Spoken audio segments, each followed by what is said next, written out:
En la sala 1 tendremos la presentación de David Blake, fundador y CEO de Degree. David es coautor junto con Kelly Partner del libro La economía de la pericia y compartirá con nosotros Aprendizaje impulsado por habilidades, la próxima ola en el IG. Y en la sala 2 tendremos la presentación de Guido Greenbaum, cofundador de nosotros, cómo retener y atraer talento al mismo tiempo que crear una marca empleadora. Los invitamos a elegir en el lobby las que quieren participar. Esta conferencia es presentada por los sponsors Plata, Capability Building y Ability. Recordamos también que pueden elegir el canal en inglés o la traducción simultánea en español. Le damos la bienvenida a David. Bienvenido. Welcome, David. Thank you. It's good to be with you. 1 second. I'll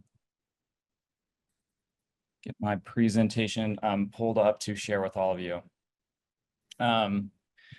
All right, we have some ground to cover, so I'm going to jump into it. We are going to be talking about skills-powered learning and how the future is going to increasingly be skills-driven and what you and your organizations need to do to anticipate and embrace this future that is coming our way. Now, I'm going to introduce myself to you very quickly 3 times. It serves a point, but without further ado, I am David Blake, and I graduated as an undergrad in economics from Brigham Young University. So that's intro number 1.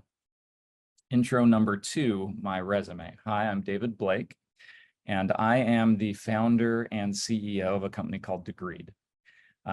Serial entrepreneur. I've also founded a couple of other companies. One is called bookclub.com. Previous one was called LearnIn. I've been part of other startups. One was called Zinch, and it was in the higher education space, as well as one called University Now, which was a university. So a little bit of my resume. And the third and final introduction, hi, I'm David Blake. And on the screen are some of the skills that I have as a EdTech entrepreneur. All right, so now why 3 introductions? Well, McKinsey published some research, which was the first research that really turned me on to the power that skills are going to have inside of our organizations. We've since seen a lot of research, a little bit of which I will cover. But McKinsey's this was now about 1.5 years ago that McKinsey published this research. And what they saw was they went and looked at the effectiveness and the predictive power of hiring based on academic credentials, hiring based on work experience, and hiring based on skills. And what they found is that hiring based on skills was more than 5 times more predictive of on-the-job success than hiring based on the academic credentials. Now, hopefully that actually doesn't surprise too many of you. Laszlo Block, who was the head of HR at Google, published on this, and this has been, for those who are paying attention, something that sort of the world has known for some time now. But it should blow everyone's mind. A breakthrough and sort of a revelation is that skills-based hiring was found to be more than 3.5 times more predictive than hiring based on work experience. And if I were to go and interview at any one of your companies and go through your interview process, my guess is that all of you are interviewing for and hiring people based on their work experience. But available to everyone right now in this moment is a method that is 3.5 times more predictive of on-the-job success, and that is to interview people for skills. Now, why is that? So in his book, Thank You for Being Late, Thomas Friedman outlines a thesis. And this is a very simple reflection of that thesis, which is that the rate at which technology is scaling has now outpaced the rate at which humanity can adapt and learn. And the year that those lines crossed, and he goes into great length to sort of establish this shift, was 2007. And since that time, what it means is we have a skills gap that continues to get bigger and bigger and bigger. It's getting bigger every week, it's getting bigger every month, it's getting bigger every quarter, it's getting bigger every year. And in this moment, we have no expectation that the skills gap will ever close ever again. Now, historically, the labor market used to expand and contract with really the strength of the economy. In good economies, the labor market would be robust and the number of unemployment would go down. And in weak economies, you would see the rates of unemployment go up. And so for the first time in modern history, we're actually seeing weak economies that are fully employed. And it's a reflection of the fact that even in a weak economy, we still don't have enough skills. The skills gap is getting bigger and bigger and bigger and bigger. And it's putting pressure into economies, into your organization, into our careers. Now, I want to tell you maybe a bit more of a positive story as we think to the future. What is the power of operating and organizing ourselves based on skills? So this is the story very quickly of Marlin Steel. This is a steel manufacturing company based out of Florida in the United States. And at the start of this story, they were a low intelligence steel manufacturer. So they made wire baskets and that went to bakeries to hold the bread to be sold. And they transformed their business to mid and high intelligence steel manufacturing for aviation and parts and weapon systems. And the transformation of that business was all around this skills journey, this skills transformation that they went on. Now, this was very low tech. They had 39 employees. And so on their manufacturing floor, they put up this cork board and they had every employee's name on the left axis, and then across the right axis, they had 135 skills. And every single employee was rated a 0, 1, 2, 3, or 4. And every employee had the opportunity to upskill, up-level themselves in all 135 of those skills. And every time that an employee would up-level, go from a 1 to a 2 or a 2 to a 3, they would get a micro raise. So their hourly wage would go up by 7 cents. It would go up by 9 cents.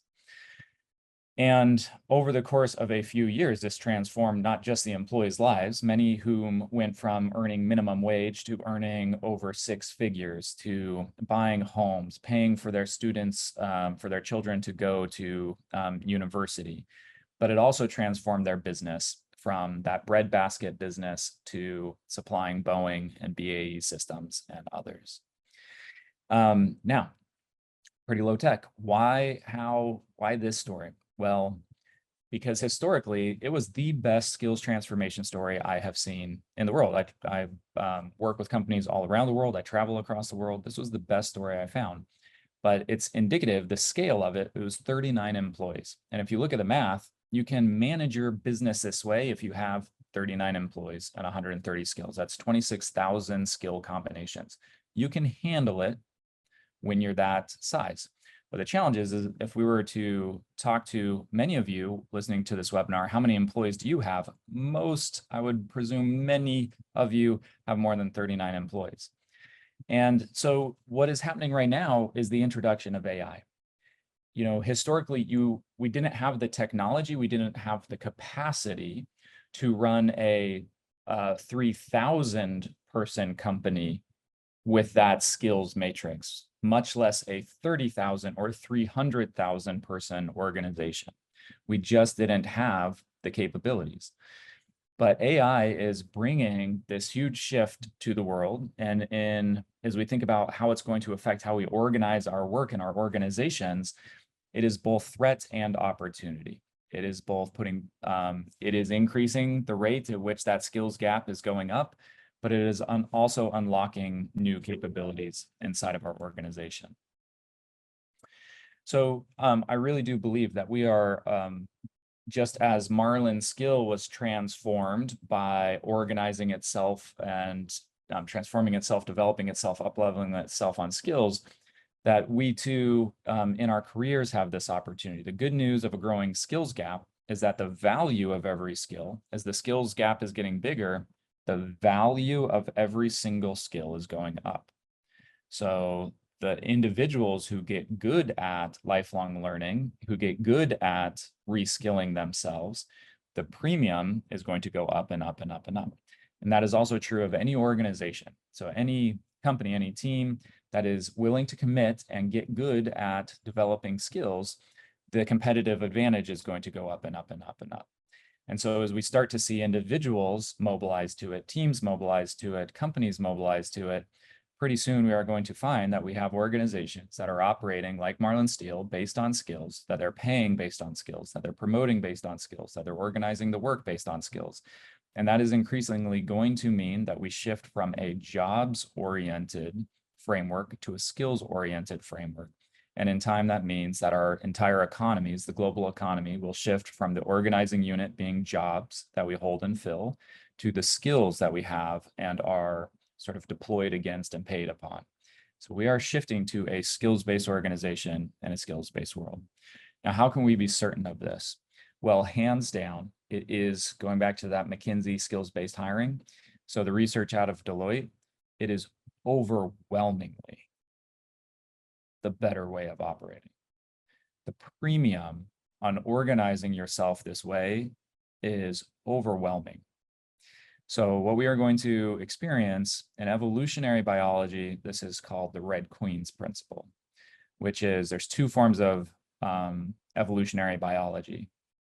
The first is evolution of advancement, and the second is evolution of parity. And the Red Queen's principle is the latter. It's as other species are adjusting, evolving, advancing, your species is now left without much of a choice. You now have to adapt, adjust, and evolve to stay at parity or die. And the same will be true of organizations.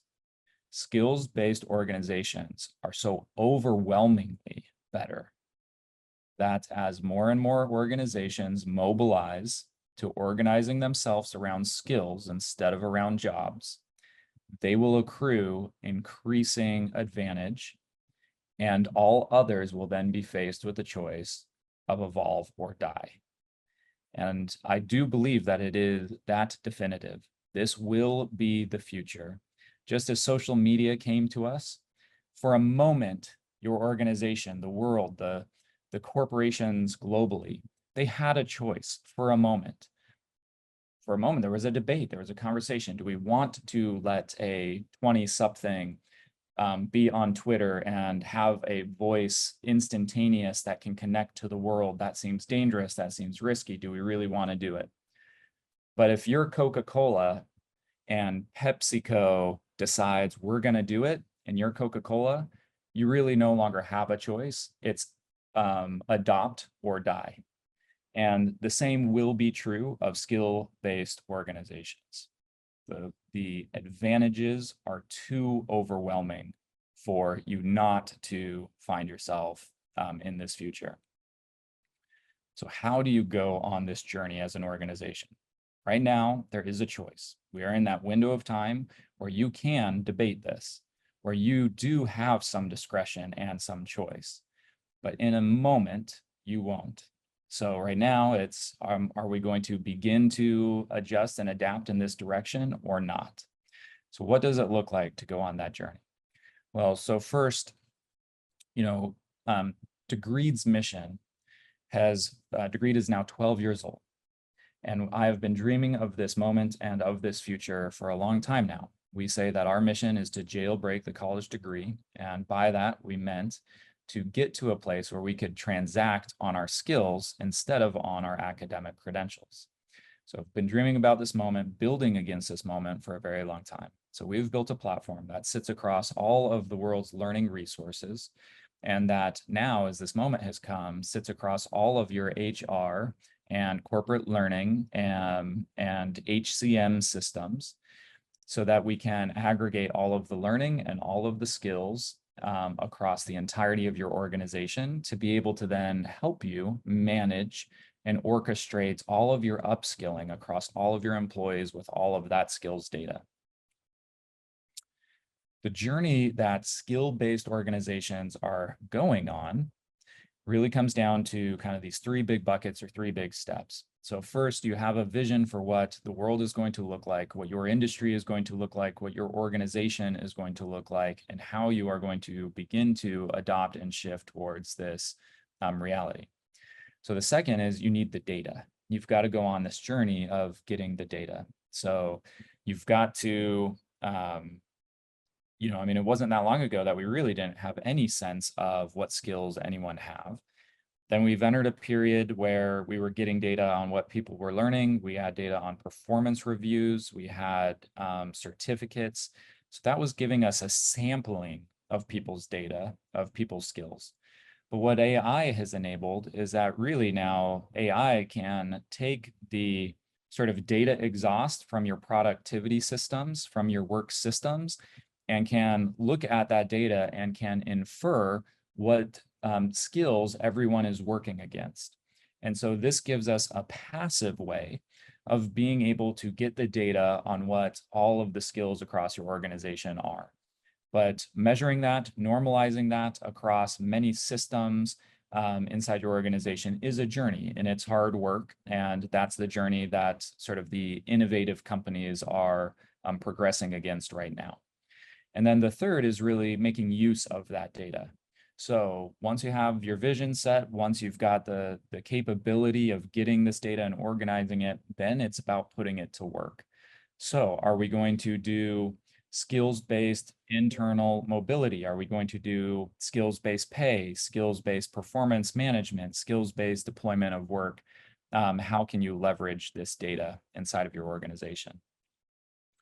So we'll speak very quickly now to the next couple of slides, but you now are going to have this data coming in from many different sources and platforms. And the challenge here in this moment is that all of these different systems speak a different language when it comes to skills. There's different taxonomies, there's different labels for what these skills are called, and are they synonymous, are they adjacent, are they skill, one is dependent on the other, as well as leveling. Each system, each data set has a different level for how they measure. So bringing all that together is going to require tooling, it's going to require some effort and work. Then as we talk about, well, this putting it to work, you've got your orchestrating the learning, you've got the build, measure the skills, you've then got how do you actually do upskilling and developing your people, and then how do people get sort of credit for all of that and are able to transact on all of it. And so inside of the tech stack, really that far left is about getting your LXP, your learning experience platform in place. The second is about getting your AI skill inference in place. The third is really the next wave of innovation around skill building is you either have to outsource it, so send your people away to get skilled, or you have to develop that capability internally. So skill academies, we see Josh Bersin sort of evangelizing this now for several years. But the most sophisticated companies are developing the capability to do upskilling internally through their academies. And then really the future is how do you mobilize people? How do you give them credit? How do you pay for this? Upskilling is expensive, but it's overwhelmingly ROI positive. And so connecting this to any tuition assistance kind of programs that you might have inside your organization. Ultimately, this is going to be the atomic unit, sort of the backbone that drives all of your HR and L&D across the entire employee life cycle. In the far right, top right, you see these arcs. Think of this, you've got to think about what are people doing to learn and develop themselves daily? What are they doing weekly? What are they doing monthly? What are they doing quarterly? What are they doing semi-annually? What are they doing annually? What are they doing to prepare for their next job? And do you have an arc to give them development over an even longer arc, to stay happy 5, 10, 15 years and developing inside your organization? It's a framework to think about all of those different sized arcs, because you might have great programs, but it's an annual program. That's a great medium-sized arc, but you also need to be thinking about those smaller daily, weekly arcs, as well as the longer term arcs.